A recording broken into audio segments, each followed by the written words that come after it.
আসসালামু আলাইকুম। আজকের এই ভিডিওতে আমরা একাদশ শ্রেণীর ভর্তির বিষয়ে আলোচনা করব। কবে থেকে আপনাদের অনলাইন আবেদন শুরু হবে, কবে শেষ হবে, ভর্তি কার্যক্রমের ফলাফল কবে প্রকাশিত হবে এবং আপনাদের ভর্তি কার্যক্রম কত তারিখে চলবে এবং পাশাপাশি ক্লাস কবে থেকে শুরু হবে এ নিয়ে আলোচনা করব। তো আর দেরি না করে চলো শুরু করি। তো আপনাদের একাদশ শ্রেণীর ভর্তির আবেদন কার্যক্রম বা অনলাইন আবেদন কার্যক্রম শুরু হবে ২ সেপ্টেম্বর, চলবে ১০ সেপ্টেম্বর পর্যন্ত। গুরুত্বপূর্ণ একটা তথ্য বলে রাখি যে যারা ফল পুনর্নিরীক্ষণের জন্য আবেদন করেছেন তাদেরও কিন্তু এই ২ থেকে ১০ সেপ্টেম্বরের মধ্যে আবেদন করতে হবে। যদি পুনর্নিরীক্ষণে দেখা যায় যে আপনার ফল পরিবর্তন হয়েছে তাহলে পুনরায় আবার আবেদনের সুযোগ দেওয়া হবে। তো এই পুনর্নিরীক্ষণের ফলটা ১০ সেপ্টেম্বর প্রকাশিত হওয়ার কথা।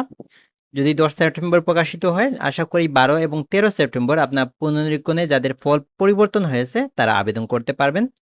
এবং আপনাদের ১৪ তারিখ থেকে ১৯ তারিখ পর্যন্ত আপনাদের এই ফলগুলো যাচাই-বাছাই করা হবে এবং ভর্তি কার্যক্রম চলবে ২০ থেকে ২২ তারিখ পর্যন্ত। মানে ২০, ২১, ২২ এই ৩ দিন ভর্তি কার্যক্রম চলবে।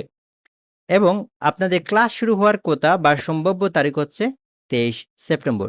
তো এই ছিল মূলত একাদশ শ্রেণী ভর্তি নিয়ে আপডেট। বাকি আপনাদের ঢাকা শহরের মধ্যে কোন কলেজটা কোন কলেজের বিগত সালের রেকর্ডগুলো ভালো বা যদি বলি তাহলে এইচএসসিতে বিগত সালগুলোতে কত জিপি আসছে, কতজন অংশগ্রহণ করেছিল, এটা নিয়ে অলরেডি ভিডিও আছে, চাইলে দেখে নিতে পারেন।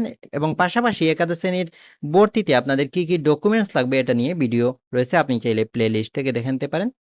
আপনি যদি আমার চ্যানেলে নতুন হয়ে থাকেন তাহলে চ্যানেলটি সাবস্ক্রাইব করে রাখতে পারেন। কোনো কিছু জানার থাকলে আমাকে কমেন্টে জিজ্ঞেস করতে পারেন। অসংখ্য ধন্যবাদ। আল্লাহ হাফেজ।